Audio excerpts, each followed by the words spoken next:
Welcome to the Think Fitness Life podcast, where we bring the mind, body, and gym together so you can improve your health, increase performance, and live your best life. For more information, visit thinkfitnesslife.com. Here are your hosts, Matt Gluckman and Eric Menchie.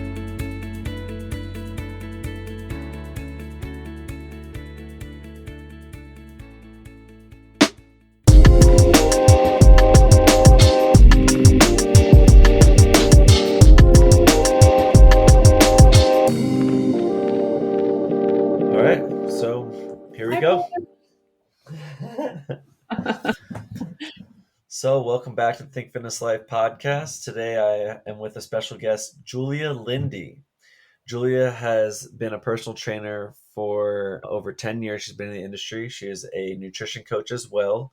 She is the founder of Noshwell Nutrition, based out of Tampa, Florida. And the reason I have Julia on today is because Julia has a unique approach to nutrition, which has helped guide and shape a lot of her clients' journeys, and which I hope to learn more about, and I hope our audience learns more about. So welcome, and thanks for setting aside time for this. Hi, thanks so much for having me. I'm really excited to talk to you today. Yeah, so I'm curious. Let's just start back at the beginning. I know you said that you've been training for over 10 years, but where did your interest towards nutrition, when the focus started to shift, when did you start to see that happen? I think it's always sort of been something that's existed. I don't honestly believe that you can have a whole healthy life with just one aspect. I think they are all intermingled and intertwined. So I think it's just sort of, as I started to get more into the fitness side of the industry, the nutrition just sort of naturally came into it, and as people start to ask you questions and you don't have the answers to them, you start to seek out those answers, not only for your clients, but also for yourself, so that maybe you're not in that position again when somebody else either asks that same question or asks a different question. It's always nice to have that answer.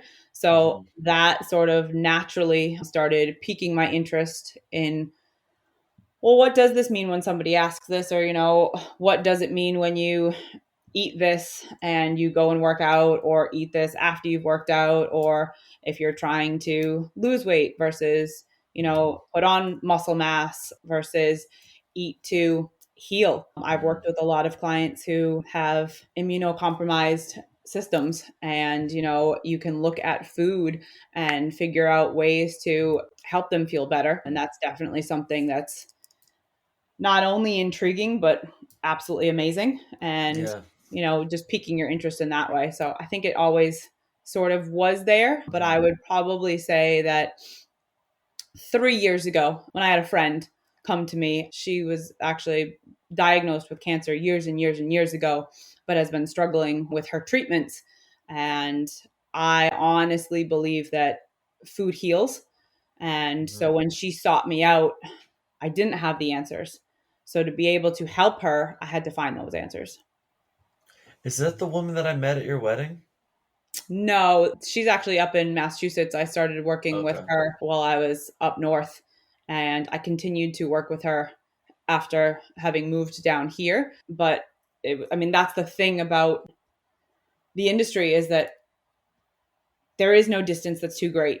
You can reach people no matter how far physically you live from them. Something that, if you have it in your heart to help them, like, it doesn't matter how far you are, you can find a way to communicate with them. You can find a way to connect with them. You can find a way to help them across that distance. Yeah. And the big thing I think about nutrition is it is such like a mystery field in terms of understanding what's best for the individual at their point in their journey, where, I feel like the gym side of things is a little bit more cut and dry. It doesn't require as much kind of hunting and figuring it all out. So, it's really cool the way you kind of are just talking about kind of discovering some of the nutritional solutions for people as sort of just a journey in understanding and figuring out so much about food and where it's from and micronutrients and things like that. I mean, would you say that is there a space for caloric intake and macronutrient ratios, or is that like kind of the first step? I think it always honestly depends on the client. It really depends on, so when I first speak with somebody, the first thing that I ask them is, why are you seeking nutritional coaching? Like, and then the Yeah. next question is, what do you hope to gain out of this process? Because it is a process. And why are you here? Are you here because oh, well, dude, if it fits my macros, I'm going to eat that pizza, I'm going to get that Yeah. ice cream, like, Yeah. just tell me what my macros are. And I want to, I'm not necessarily interested in the health side of if it fits my macros, or are you dealing with severe obesity, and you've been obese for 20 plus years, and you're trying to turn your life around, and you've tried all of the fad diets, or you've tried starving yourself and cutting your calories, because that's what you're paying attention to, because you go into a doctor and a doctor tells you eat less and move more. And biologically, that's not necessarily the answer for people. And so if you're Mhm. always cookie cutter giving them that same answer, you're not actually helping anybody. So it always just depends on what they're looking for. And then, my biggest question is, how can I help? Mhm. Because I can sit here and tell you, okay, well, you're going to be most healthy if you eat, plant-based. But if Yeah. you have no interest in eating plant-based, you're going to say, yeah, okay. And as soon as Not gonna we, do it yep, anyway. as soon as we get off the Right. call, as soon as What we get good off is it? our text message thread, as soon as we complete our email, you're just going to go and, eat your chicken wings for dinner and not think anything of like, yeah, I'm not doing plant-based. Like, this is not what I want. Yeah. So I always ask the client, what it is that they're looking for, how I can help them, and like what they're hoping to gain out of the process. And Mm. then it really just turns into meeting them where they are. Yeah. I have a couple clients that I've worked with that just a natural conversation, it has sort of come up, oh, well, how would you like cook this or whatever? And I'm like, well, I don't eat meat. So I'm like, but if I did, I would imagine that I would prepare it this way. Oh, I didn't know that you don't eat meat. Like, what do you eat? I then, can share with them, how I eat and the things that I eat. And then it turns into like, oh, that actually sounds really interesting. I would love to try that. Mhm. Absolutely. We can try anything. And Mhm. if you let them have that idea, they're more likely to accept it and actually try it, versus you putting on somebody, look, we're never going to eat cookies ever again. Look, you're never going to have a piece of chicken ever again. Look, we're going to eliminate all dairy. Yeah. If you let these people sort of come to that, it helps in Yeah. making it a more successful experience. If you Because make you're it almost dealing visible. with like an addictive child when you first sit down with someone. You're like, well, we're gonna cut out sugars, we're gonna cut Mhm. out dairy, we're gonna cut out bread. And they're like, no, I want all that stuff. So you're Yep. totally right. Like that has to start. The desire to make a change definitely has to start with them. And I love how your kind of approach is like just planting a lot of different seeds and talking about so many different things. And right, you're like, well, you don't have to eat like that. You can eat like this, but just let that desire build in them, because otherwise, you tell them this is what they need to eat. Behind closed doors, what's the chance of them actually following through with that on a consistent basis for them to see results? But is it fair to say though that, I mean, I guess I just find the focus just on caloric intake and just on macronutrients as kind of like a superficial place to start. And I hear your point, and it depends where they're coming from. So I just feel like if you're someone who's just focused on, I don't know, maybe your health is totally perfect and you're just trying to like lean out, is that probably one of the major scenarios where you just focus on caloric intake and macronutrients and not worry about anything else? For me personally, is that what I would do for a client? Yeah, yeah, yeah. Like, or I guess give me the ideal client where you would say, okay, all we need to do is focus on caloric intake and macro ratios. Someone who probably doesn't have leaky gut or immuno Yeah, I was gonna issues. say, yeah, a client with that fits that bill would be somebody who has sort of already figured out a lot of it on their own They in can terms, and can't eat in their yeah, what they can system. and can't Okay. eat, sort of like what works for them and what doesn't, because a lot of times when you first start working with somebody, one of the things that you're figuring out, it's a process. And so It's a it's like, two-way street. okay, we're going Yeah. to try this. And, one of the things that I always tell people is like, be in tune with your body. When you eat something, a Be lot of times aware.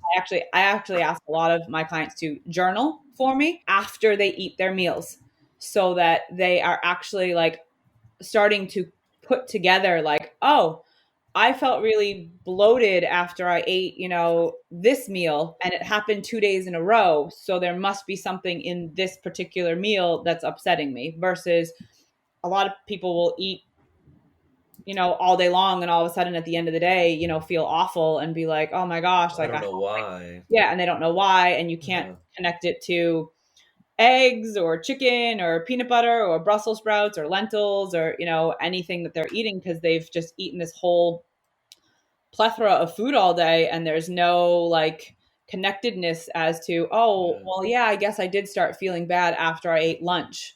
Yeah. Okay, like, or maybe you did realize that, but then it's oh, well, I just thought it was something that I ate, so I just kept eating. Okay. Yeah. But if you have no And idea what you ate that upset your stomach, you're then going to continue to potentially eat it and continue to cause that, upset, which in a lot of people's minds is like just an upset stomach. But as you touched upon, it's something more. It's leaky yeah. gut, IBS, it's a lactose intolerance, it's a lectin intolerance, it's all of these different things that people just don't actually even consider, that it's actually the food basically telling you like, or it's your body telling you that like Hey, this food doesn't yeah. agree with me, like you need to choose something else. And I love that about your approach because I feel like that's such a big thing for people is just literally being aware of how their gut feels, whether it's before they start eating, just noticing the sensations of hunger Mhm. or like the feedback to what they're eating and how they feel later. I just think so many clients who come to personal trainers lack the time, quote unquote, and they're usually just so fast paced working, doing things all the time that they're probably just eating lunch while they're working and they're not even thinking about their body. They're not They're even not, present in their system. half the time if you ask them what they had, they'd be like, They pause for I got like a salad from Subway. Oh, okay. What was in it? Some meat of some sort and some lettuce. and then Okay. they're like, oh wait, that was Monday. Yeah. That was a pretty good guess. That's typically what's in a salad.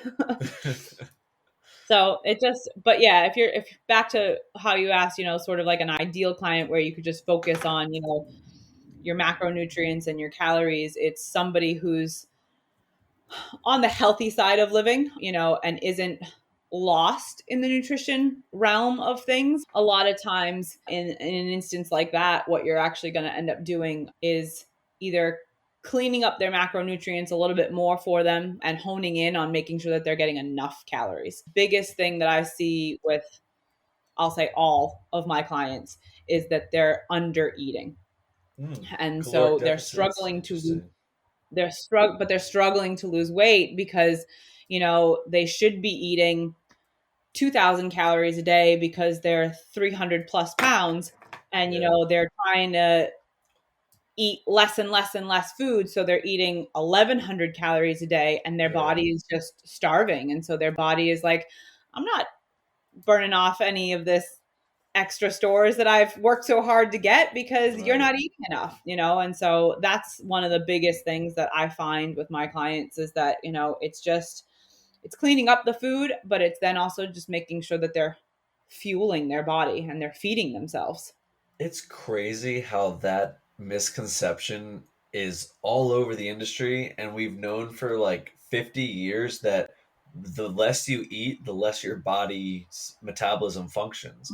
Yep. And it's crazy 'cause I had one lady like that who I was like, we need to start getting you to eat more. And she just had the most uncomfortable time getting up to speed.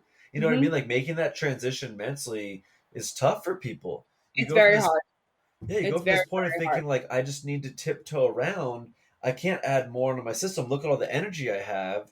Why would eating more be my solution? I You know? have So I have that conversation repeatedly when I first Yeah. start, and I thank all of my clients from the bottom of my heart for trusting me, Trusting. Yeah. Yeah. because it's the biggest, it's mental, and it's sad, but it's a big stigmatism for women. And Yeah. so when you start, working with these women who have been, told all their lives, like, by society, by culture, like, this is what pretty looks like, and skinny is like, how you want to be, and you Mhm. know there's this misconception that to look that way, you need to eat iceberg lettuce and like half of a hard boiled egg. Yeah. And you have these women who are not necessarily obese, but on the overweight side of things, trying to like, we're not even like, we're so far from like worrying about looking like a supermodel. Like, we just need to get your body functioning properly now. Like, Yeah. you're not even at like the point where, we're thinking like,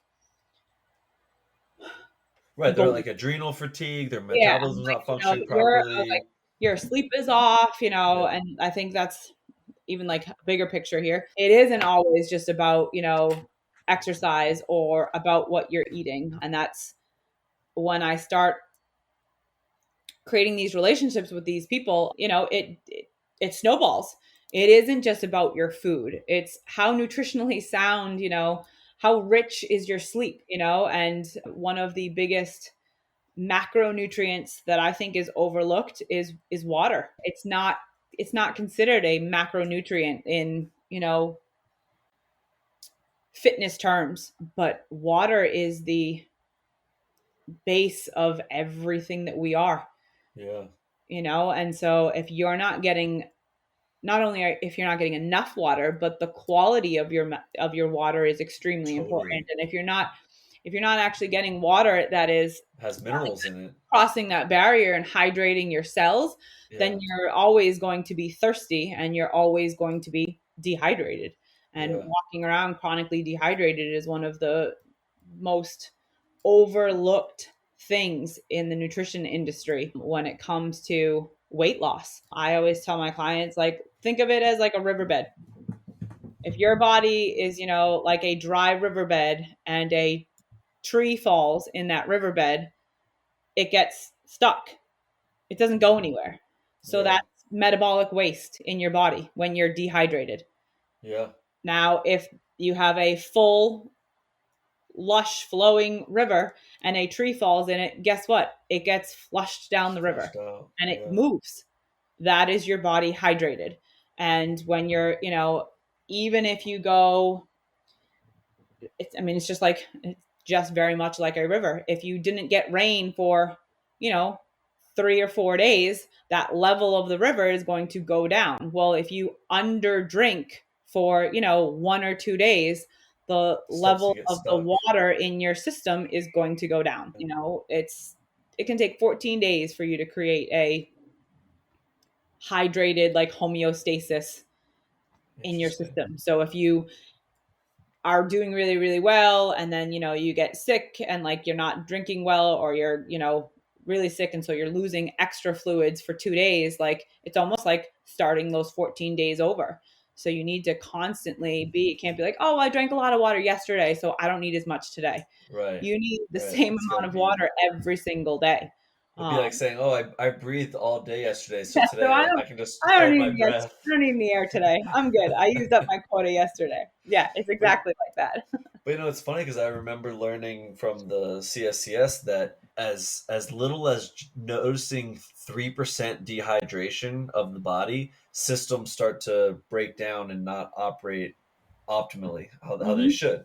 So it's pretty interesting that you bring that up. And I think another piece I want to state is just when we constantly purify water, it becomes zero, and you want Yeah. some sort of mineral content of the water. Otherwise, it's just taking minerals out of your body. Like, you want Yes. things to be depositing minerals and vitamins onto your system, not flushing them out of your system. So I think that plays a major role too, because you see everywhere purified, purified, purified. And doing the research myself to get a home water filter system, I got like the 8-stage one with like the remineralizer included in it, because that's what the most important Mm-hmm. part, coming back into the stuff, going back into the water that is then giving our system nutrients. But I want to also go Yeah, back it makes and your talk water about, healthy. yeah, yeah. I just want to say two other things though, because you mentioned about the sex side of things, and I think it is really interesting how when I talk with overweight men who have talked to their doctors, they usually are just reverting back to me about how much their doctor stressed how important it is for them to get their weight down. And then when I talk to women who've talked to their doctors, it's usually that their doctor had said that they need to eat less and exercise more. And that's a constant thing I've heard. And it almost seems like I think I think it's easy to look at an overweight person and undermine the work that they could be putting in. I think it's easy to just look at someone and say, well, clearly they're eating too much and not exercising enough. And sometimes that's not even the right solution. That Correct. their activity levels could be putting way more stress on their system than it should, and they're not eating enough to get their Mm-hmm. metabolism working. So I just think that's so interesting how that is such a common trend, especially among women, to hear that repeated diagnosis over and over again. Oh, well, you need to eat less and exercise more, and that's not the answer. But then, okay, so then No. the other thing I wanted to say was, okay, so taking that person who say they think that they want to just focus on caloric intake and macros, and now we had that perfect student who that's all they had to work on to make changes. But now you take someone who thinks that's where they need to focus, but they're having a lot of other issues with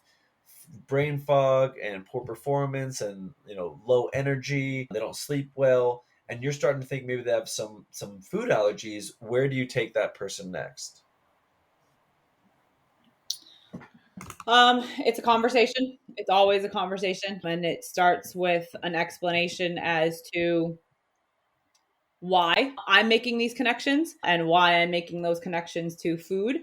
And it sort of goes back to when you asked me in the beginning, like, where did your interest come from? And, like, starting to do that research on my own and understand sort of like where all this stuff is coming from.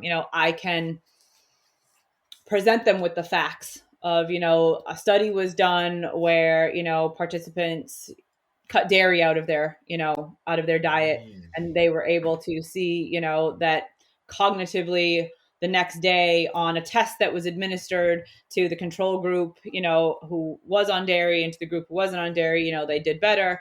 They also reported, less, stomach upset, like higher level of performance, not only at work, but also in the gym. So it's always a conversation in regards to, why I'm feeling that they're responding this way. And then it's a question as to, are you comfortable with trying, an elimination diet?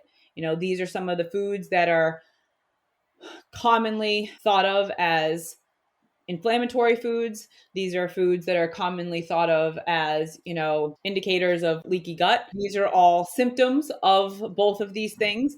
I would like to, you're presenting XYZ and, Q, L, and M. And so I'd like to, take these things out of your diet and see how you feel.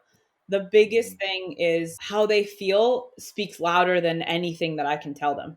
So if I Yeah. can get them, and it's, food is so powerful that it can literally change the way you feel within 48 hours. So if I can get them to trust me enough or listen to me or believe in me enough that they'll eliminate those foods for me and give me, like, I don't even have to ask for a week, because I know that those foods coming out of their diet is going to make such a big difference for In them 48 within hours. 48 hours, Yeah. that, the text messages and the emails and, the conversations that I have with people that are like, oh my gosh, like, I've been dealing with this for years, and like nobody could figure out what was going on. And like, I slept so great last night. Like, I went for a, 4-mile walk today, and I, like, my energy was amazing, and I'm not bloated, and I don't have all this stomach discomfort, and I'm not this and I'm not that. And it doesn't, I don't have to sell it. It Mhm. sort of sells itself. But Right. it's always a conversation, and I usually sort of surround it with, like, let's try it. Let's take it out and see how you feel. and then we can absolutely add it back in and see how you feel after we've added it back in. I can tell you I've never had a client ask to add it back in. None of my clients eat dairy. I love your approach because it's just so in line with like, they don't necessarily need to jump for joy and be ecstatic about the proposed change, but they need to know why and why Yeah. they're trying it, and that'll ensure them adhering to the change, Mm-hmm. even just trying it for 48 hours. And I love just kind of the way that you go about it too, because I think so many people get that catastrophic fear that digs in when they think like, oh my gosh, she's gonna take this away from me forever. And it's like, no, no, no, Mm-hmm. just doing it for a couple days just to see how you Yep. feel. And Yeah, then we're just once gonna they try. realize that it's doing terrible things to their system, they give it up forever, you know? Yeah. Yeah. Then it's not my decision. Right, It's them right. saying, oh my gosh, like if I had known this 3 years ago, I would have stopped eating ice cream every night for, dessert. Well, why would you want to do that? Why would you want to give up ice Yeah, cream? I was gonna say that's a whole nother can of worms. um, that does lead me. I know you said dairy. It leads me right into one of my next questions, which is what are maybe 3 to 5 of the big gut intruders or gut disruptors that you see? Dairy is huge. Gluten is another big one. Alcohol is huge Hmm. for people. You don't have to deal with that as much in Utah. You deal with a lot of Mormon clients who don't drink alcohol, so Yeah, that's kind of but nice. I was gonna say it's always dependent upon the lifestyle, and sort of like the expectations Hmm. that your clients feel are put on them. If they're a CEO and so they need to be like out like, at dinners and schmoozing and, sort of building up rapport with people, there's this expectation that, if you're out to dinner, like you have to have a drink in your hand or you have to be ordering a steak dinner or, you Yeah. have to be having whatever it is that's on the menu. So Oh, that's always something that's a struggle with some people. But yeah, it's always dependent upon sort of like where your client is, either in the country or in the business world or in the family, realm. I work with a lot of moms, and one of the struggles that I always have with people is, well, if I'm eating this way, like what are my kids going to eat? Well, ideally they'd be eating the same thing, because it's not like I'm asking you to eat squid and seaweed.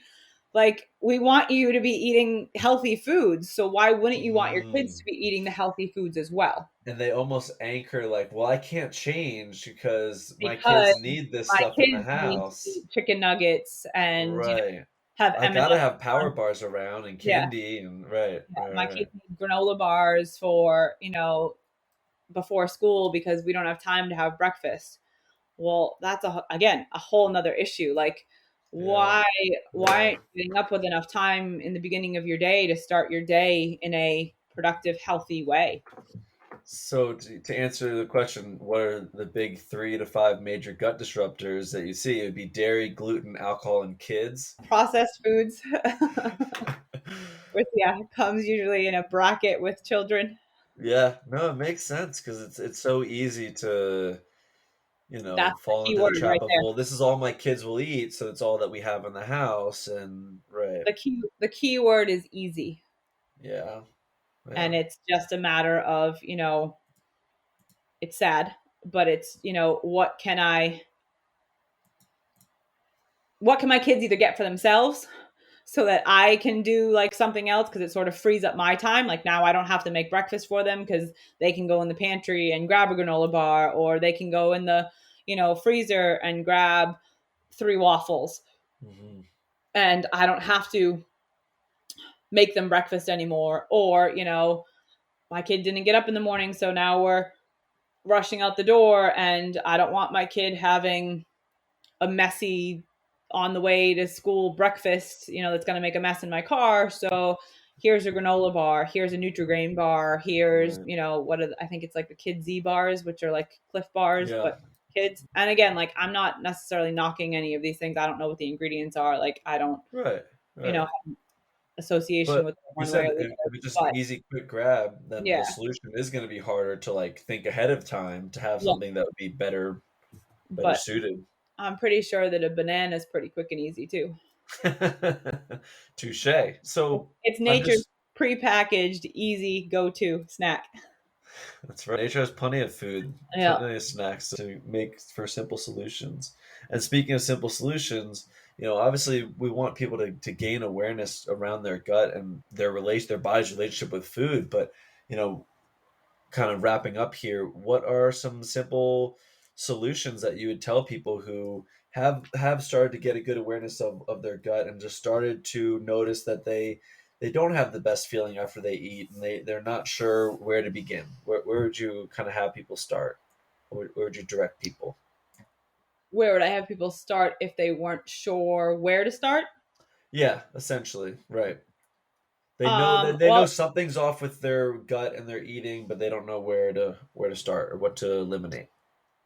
I would start with one of the major inflammatory or gut culprits, if you will, and just say what we're gonna try, and it's just a try, is eliminating dairy. We're gonna take dairy out. We're just gonna see. That's the only thing we're gonna take out. We're gonna see how you feel off of dairy. So go ahead and eat like you normally would eat. But if you typically have pizza, well, this week we're not going to have pizza. If you typically have a salad with like a blue cheese dressing, well, we're not going to do the blue cheese dressing. Like, by all means, still do the salad, but like, let's switch up your dressing. And like, so taking dairy out just to see how you feel. Okay, you took the Yeah, dairy out, you feel better, but like there's still something else going on. Okay, well, we're going to keep the dairy out. We're going to take something else out in addition to the dairy. See how you yeah, feel now. So we start to sort of build upon that. And again, like once we maybe get to three, maybe it ends up being four, maybe it ends up being five things that we really yeah, start to pyramid off of that first one, because the first one doesn't come back. The second one doesn't come back. It's let's take it, one at a time, but let's take it all out. And now, okay, now how are you feeling? Oh, I feel great. Okay. Well, do you want to put dairy back in? No, not really. Then that's yeah, great. We're just going to stay where we're at. If it's, hey, like I really miss my pizza, like, all right, like try your pizza. Try your pizza and see how you feel.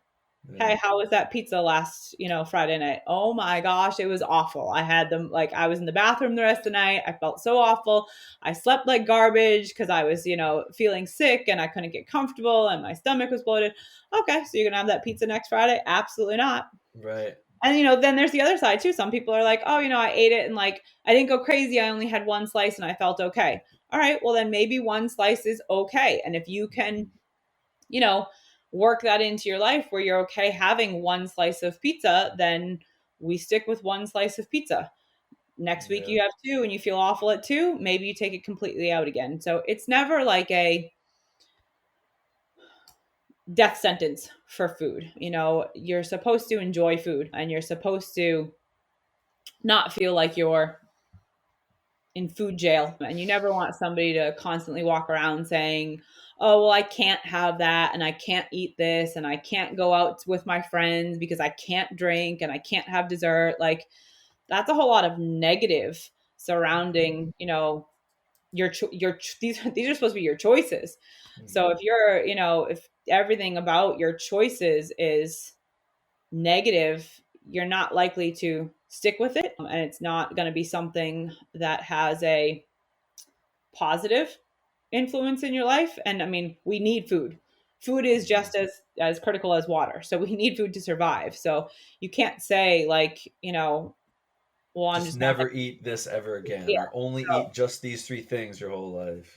Yeah. yeah, our goal is to find balance and is to find, a healthy way of living. And that healthy way of living is going to be different for every single person. You're going to have some people who start out thinking like that they want to keep cookies in their diet and then sort of, the cookies like naturally come out and then, they get a love for how great they feel and they want to take it a step further. And, Yeah. that's all on them. It's all about where you're at now, the process that you're going to go through and where you ultimately want to be.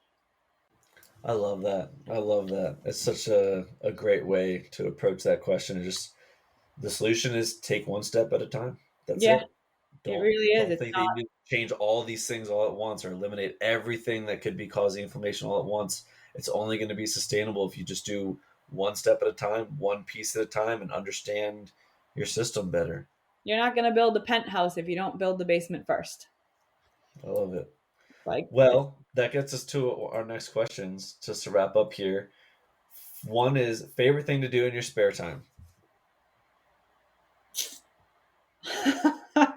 I'm a mom. I don't have any spare time. All right, fair enough, fair enough. And it's probably really fun to get Aiden to lift. I've seen her do like I was gonna say, deadlifts and bench I think and like row.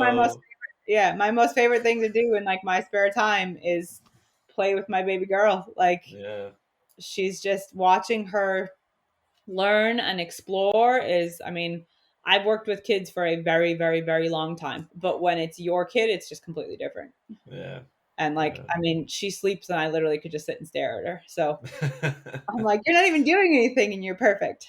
Oh, that's cute. That's So cute. I think it would be, I mean, she's everything. And she's the reason that I do everything that I do, and the reason that I do everything to my best potential, because she is watching everything. Oh, and she's learning everything Exactly. too. She's got She, better deadlift form than me. yeah, I was gonna say, it's not just observing and sort of like, oh, okay, cool. It's like She's trying. you turn around and she's doing what you were just doing, and you're like, you literally just watched me 5 minutes ago. You've never Yeah, even done it before, and now you're doing it. So that's so cool. it's That's so something cool. else. Well, last question I have, I like to ask everybody to wrap up, kind of mic drop on, is do you have a favorite quote? And maybe not necessarily your favorite, but one that comes to mind based on what we talked about today. Can I quote myself? Yeah. So you can think of your food like a superhero. It has the power to hurt or heal. It just depends which superpower you choose.